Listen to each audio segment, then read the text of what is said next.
So I was very happy being a vicar in Manchester, where I'd been there for 12 years, and out of the blue I suddenly had a letter through my letterbox from 10 Downing Street saying, "You've been nominated for the Crown Living of Halifax."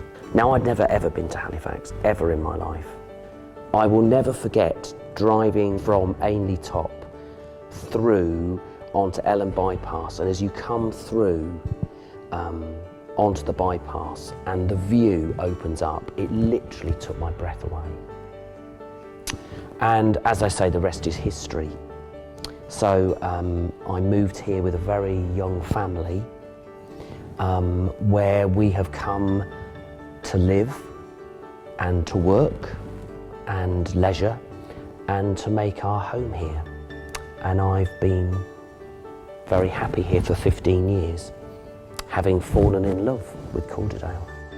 I actually came on Christmas Eve 2006, and there was such a buzz about the town on that day. I thought, this has the potential to be a really exciting place, and maybe I've got something to give to this community. I want my children to grow up in an environment where they value important things about life, that they value the importance of other human beings. Even if they don't look or sound like them, they are human beings. And I want my children to have a really good education and a really good start in life so that they, like other young people in Calderdale, can reach their potential in life.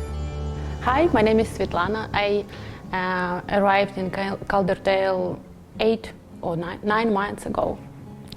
Really love this place. My best friend arrived here 6 months before and said, "It's a wonderful place for you and for your daughter. You will be happy with me and in this place." And we decided move. I had another one friend who arrived 3 or 4 months before, and she asked about sponsors for me and found them. It is really lovely people. We didn't meet before, but when I came, we lived in their house for months without them. I couldn't understand it. Really kind, and they didn't met me before. It's really cool for me. He have 2 wonderful daughters. They are really kind. I couldn't understand why these daughters wanted to join Ukrainian people. They are so young to understand what is war. Yeah. I met Pavlo. He is Ukrainian. He tried to solve our problems every day, and he did it. Now Lada lives with me, joined a local school. She's happy and doesn't concentrate on the war, and that her family, her mom and father, so far. And I'm happy. I'm happy, yeah. I thought it would be difficult, but not, because of kindness British people. Millbank, it's a lovely place. Have you been in Millbank? Yes? Oh, when I saw it first time, I just stayed and said, "Wow, mom, wow!" And it's just sky and green field, and it's amazing. Yeah, it's not place, it's fairy tale. And for my daughter, when you live in a big city, you just see something before you, maybe 10 meters. But here my eyes open. Yeah, it's a really great place. I'm Andy Abbott. I'm an artist and a musician and an arts organiser from Bradford. I've been involved in organising kind of music and art things in different post-industrial towns. Me and my partner Yvonne, we were coming over and just having our sort of coming here for a little bit of holiday time, and then realised, well, we could live in the holiday town. So that's how we ended up moving. So the first time that I'd come across the Puzzle Hall was when my old band played here, and I remember us getting invited to come and play. We'd just done a European tour, got asked to play like this old, little old pub tucked away in Sorby Bridge, and sort of walked in and thought, how on earth are we going to fit in here? But yeah, it went down very well, and found out sort of through that night that there's actually quite a legacy of kind of unusual music in this traditional pub. When I moved to Halifax then, started exploring the area, I kind of came here a couple of times and have ended up on the events committee booking gigs in as well. The Puzzle Hall's a community-owned pub, and I guess that means it's also sort of community-led and community-run. And I think in places like Calderdale, you've actually got a long history of that sort of legacy of cooperativism and collectivism that's come from people that used to work in the mills and organise differently. It's the place where, yeah, you might sort of come across some unusual music or something that you've not experienced before. And in my experience, sort of putting on, sometimes very, very weird music, and sometimes kind of like things that are a bit more kind of accessible. A lot of the time, that type of music can be for very small audiences. For sometimes you only got like 10 people at a gig, but that's how many people are interested in that, and it's still an important experience. But they can become a little bit sort of closed and kind of autonomous spaces. And actually, what I like about places like the Puzzle is that, yeah, you've got also people that are just wandering in or might be having a drink that come across this stuff, because it's important for people to experience like things that are a bit out of the ordinary or kind of not part of their usual culture. Sometimes you just have that kind of like magic moment where people are seeing something, a band or an act or kind of a solo person for the first time playing, and you can really sense that it's kind of, it's blowing people's kind of expectations out of the water. That's a really nice that's what I like about music and art, I suppose.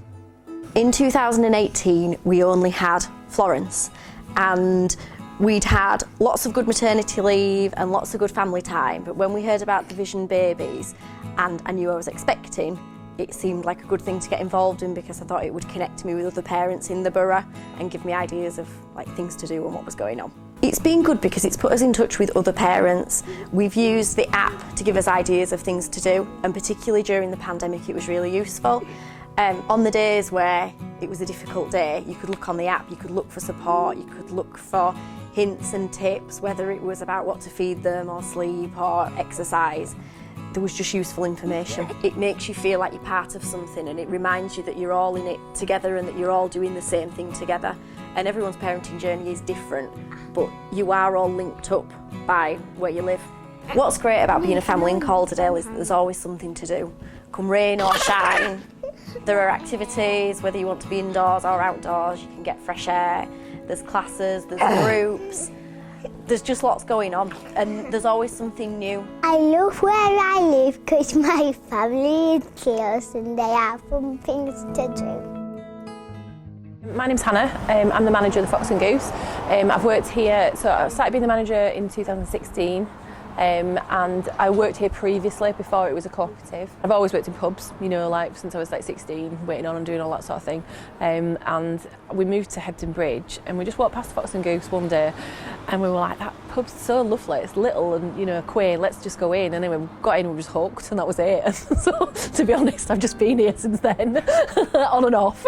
Yeah. We're a cooperative pub, so we are owned by the community. We have nearly 300 shareholders, which means that they are invested in the pub. We've been a co-op now for 9 years, just in March. We were the first cooperative pub in West Yorkshire. I think everybody just really loves the Fox and Goose, and it's not just for people to come and drink. You can come and you can have a cup of tea, you can come and sit, you can come and get a glass of water. Do you know what I mean? You can use the toilet. You don't have to actually physically buy anything. We have a food collection that we get from the church on a Sunday, and that's free food for anybody. So it's like bread and cakes, that we leave that downstairs for people, and I post it on Facebook, and anybody can come in, and people actually feel that they can come in and collect it without actually physically having to buy anything. That's what it's about. Community pub is about an open space for everybody to be welcome. It's inclusive. I think if you feel welcome somewhere, you're always gonna feel at home there. Yeah, and that's what it is for me, really. I used to live in Rottenstall, which is not very far, so coming here was it was close, and it was a really nice place. And then I bought a house in Hebden Bridge 20 years ago, and I used to work at a homeless charity in Manchester, so it was good for the commute, so it always has the train. And now I don't work at a homeless charity anymore. I work with my own company. I work for Murmuration Workshops. I'm a company director there. We provide things for groups who need arts and crafts as a way of working through emotional issues. So we do a lot of work with looked after children, so children in care, and it takes that pressure off.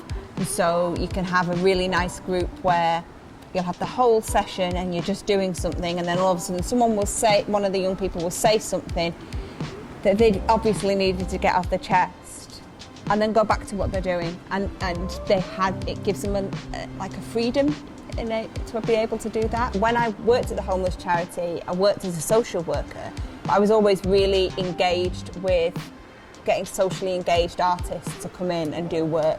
I think that there's a place to have my own personal art practice, because this is a really good valley for that to happen, and to sort of bring that together with with 20 years experience as a social worker and just create a socially engaged way of working. You always see that there's an explosion of art when there's a really bad time, like, you know, in countries post-war or post-revolution or in an economic crisis. All of a sudden there's a massive explosion in really great music and really great art, because it's a way of people exploring those emotions in a socially acceptable way. And I think it gives you solace because you're able to communicate things with other people. These classes, like, people open up about very big things that are happening in their life and are forming real bonds and friendships, which they wouldn't do if they didn't have this activity and this reason to come together and have permission to just to play and relax and speak. I think people need this creativity now more than ever to allow themselves some time off from worrying.